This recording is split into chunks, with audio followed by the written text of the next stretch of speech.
Ay, may ibon! Ang galing naman! Ang ganda niya! Yahoo!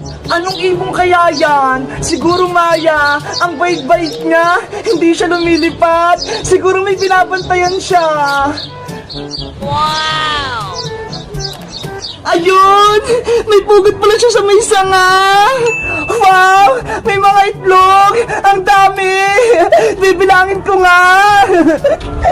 1, 2, 3, 4, 5, 6, 7, 8! Lumipad na siya! Babay, Ibong Maya! Bumalik ka ha! Aalagaan ko tong mga itlog sa pugad mo! Bebang! Anong tinitignan mo dyan sa puno? Princess! Halika rito! May nakita akong pugad ng ibon! Totoo!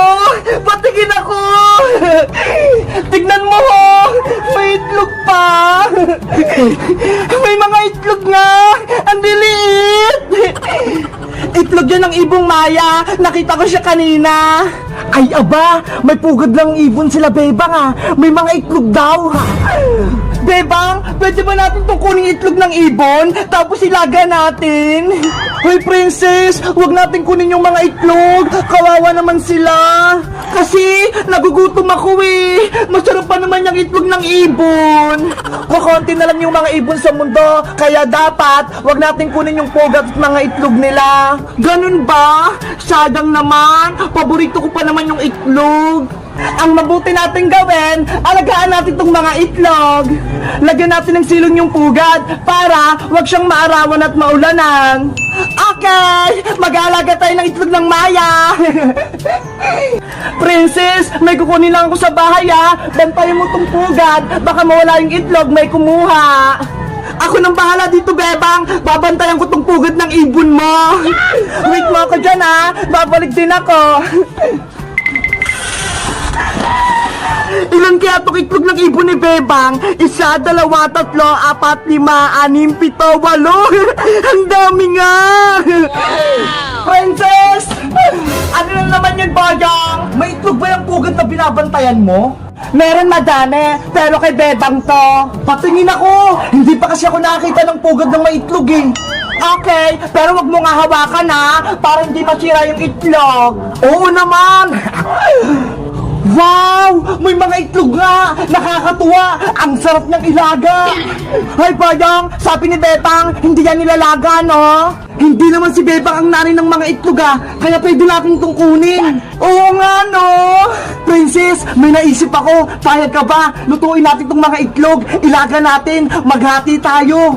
Talaga, Boyong? Maghati tayo kapag naluto? Oo naman.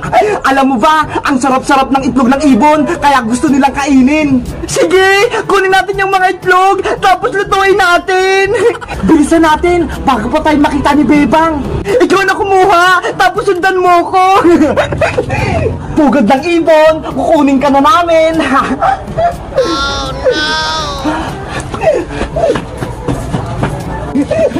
Boyong, bilis! Halika rito! Dito tayo maglaga ng itlog!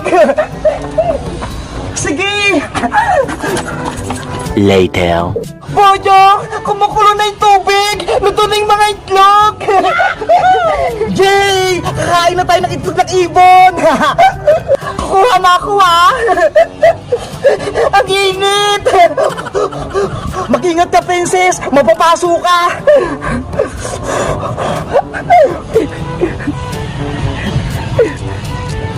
Ayan!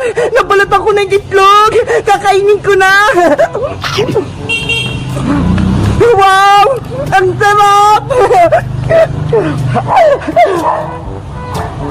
Ang sarap nga! Sa wakas, nakatim na din ako ng itlog ng ibon! Kainin natin ito lahat, Boyong! Ubusin na natin to! Wala nang itlog si Beba!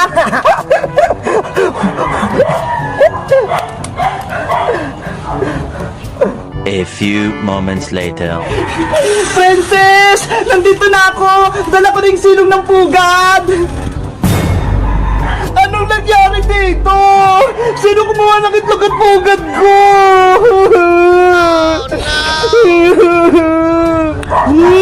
Ang sarap! Nabusog ako! Bebang, Bebang, maglaro tayo ng nanay-nanayan. Gusto mo ba? Sige, gusto ko yung princess. Pero, sino yung gaganap na nanay natin? Eh, di ikaw na lang, di ba? Masipag ka naman mag-alaga. Okay, ako yun na lang yung nanay mo.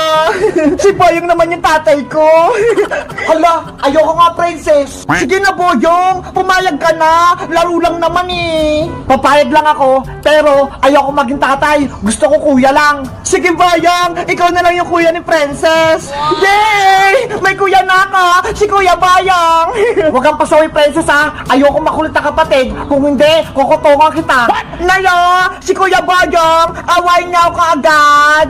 Ops, huwag kayong mag-away dalawa. Dapat, ang magkapatid, laging magkasundo. Opo, Nay. Opo. Princess anak, ano po yun, Nay? Linisin mo tong bahay natin, magwalis-walis ka. Opo, nasa nagyayang walis? Ayun!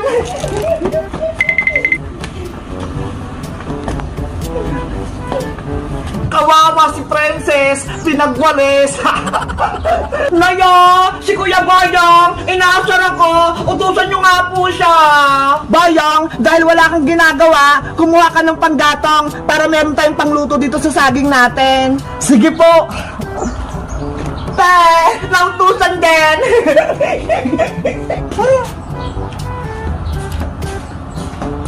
Tapusin ko na itong ginagawa ko.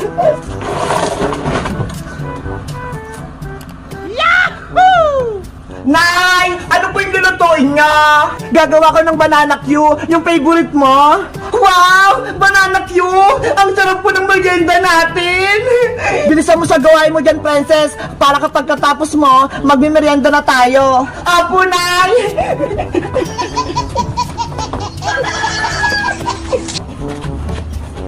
Nay! Nandito na po ako! Dala ko na po yung mga panggatong! Salamat, Bayang! Nay! Pwede ba akong maligo sa swimming pool? Nainitan na po kasi ako eh. Sige, pero sa gilid ka lang ha. Hindi ka pa marunong lumangoy. Opo. Ayos, makakaligo na ako. Dito na ako sa mababaw. Ay, si Kuya Boyong, naliligo na sa pool. Bibilisan ko magwalis. Ang lamig-lamig ng tubig. Nay! Tapos na po ako magwalis. Pwede na rin po ba akong maligo sa swimming pool? Mamaya ka na maligo, princess. May utos pa ako sa'yo. Ano po yun? Bili ka ng mantika sa tindahan para may pangluto tayo. Akin na po yung pambayad. Eto, 50 oh. Bumili ka ng isang boteng mantika. Opa! Day, pwede ba akong tumalon sa malalim? Hindi pwede, Boyong. Hindi mo pa kaya. Sige na po, para makapag-practice ako lumangoy. Basta, dahan-dahan ka lang ha, para hindi kang malunod. Opo. Makapag-practice na akong lumangoy. Paano kayo mag-floating?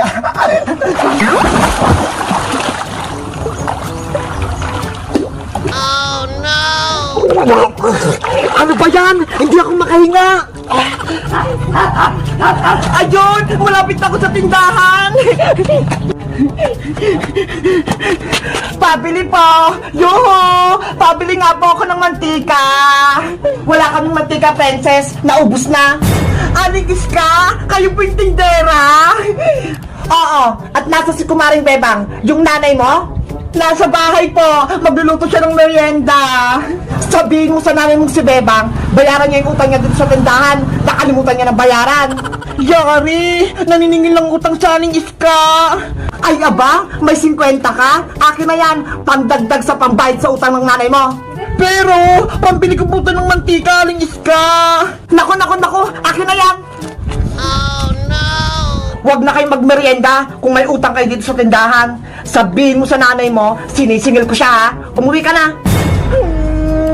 Wala na kaming pagluto ng merienda. Gutom pa naman ako.